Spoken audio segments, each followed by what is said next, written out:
Je m'appelle Oscar Kupfen, je suis écrivain et puis je viens de parler du procès du cochon qui est mon 5e livre.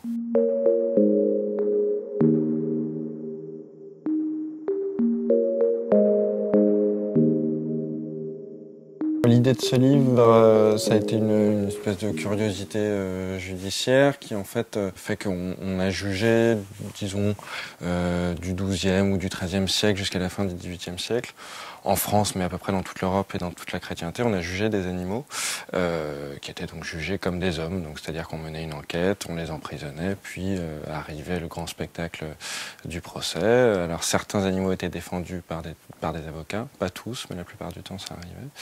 Mais en tout cas, on entendait les témoins, les enquêteurs et tout ça, et puis on arrivait à une condamnation où d'ailleurs certains animaux étaient innocentés aussi. On en parle souvent comme quelque chose qui arrivait qu'au Moyen-Âge parce qu'on a tendance à le vouloir le plus éloigné possible de nous, parce que ça nous paraît absurde tout simplement.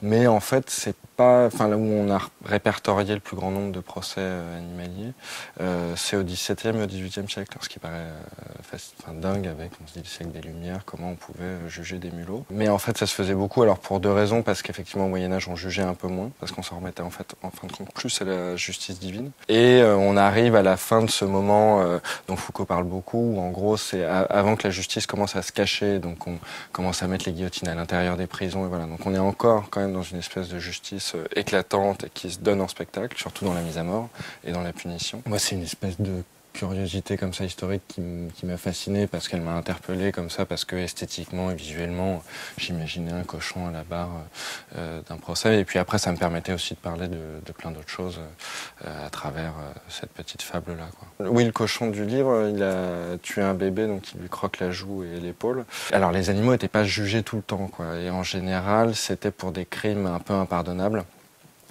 Donc qui choquait un petit peu l'opinion comme ça. Donc souvent c'était quand il s'agissait d'enfants, parce que voilà, c'est l'innocence même et tout ça. Bon, il y avait aussi tout le rapport au souverain, donc quand un cochon ou un cheval d'ailleurs renversait le roi, bon bah voilà, là il pouvait être jugé. C'est la réponse que la société apportait pour se défendre pour des choses justement un peu plus éclatantes que les autres. Je veux dire, c'est pas le moindre fait divers. Alors il y a eu quelques animaux jugés pour vol, mais c'était beaucoup plus marginal, disons, que pour ce qu'aujourd'hui on qualifierait d'accident un peu incroyable, quoi. À l'époque, voilà, le rapport à la vie animale est un peu plus complexe et un peu plus empreint de responsabilité. D'ailleurs, il y a certains jugements, on faisait assister d'autres animaux de la même espèce au supplice pour bien qu'ils prennent conscience voilà, de l'aspect condamnable, quoi, de leurs actes, quoi.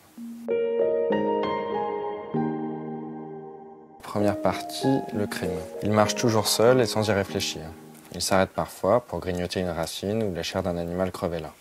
Ses pieds connaissent bien les chemins de traverse, ces pistes rocailleuses où la poussière recouvre les herbes. On l'a battu parfois, on ne l'a jamais aimé. Il n'est pas vieux. Sa peau pourtant s'est durcie, une coque rose que la pluie lave quand il ne peut trouver d'abri.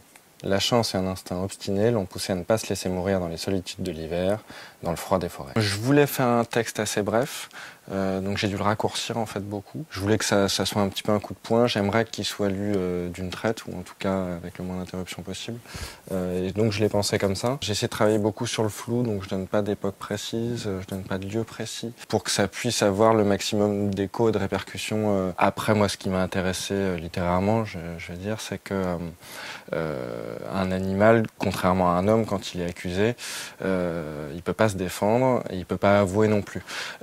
Donc il y a un rapport au langage qui est bloqué, un rapport à l'aveu qui est bloqué dans la justice, et moi c'est ça qui m'intéressait, parce que ça me déplaçait un petit peu dans une démarche un peu plus, plus littéraire même, qui s'inscrirait dans la tradition de Kafka par exemple, parce que Kafka, alors, il a beau parler et tout ça, comme personne l'écoute, c'est un peu comme s'il parlait pas, ou d'un Bartleby de Melville, il dit jamais oui mais il dit jamais non non plus. Donc voilà, moi j'avais envie de m'intéresser à ces problèmes-là, et de l'illustrer avec un animal me paraissait être une bonne option, quoi.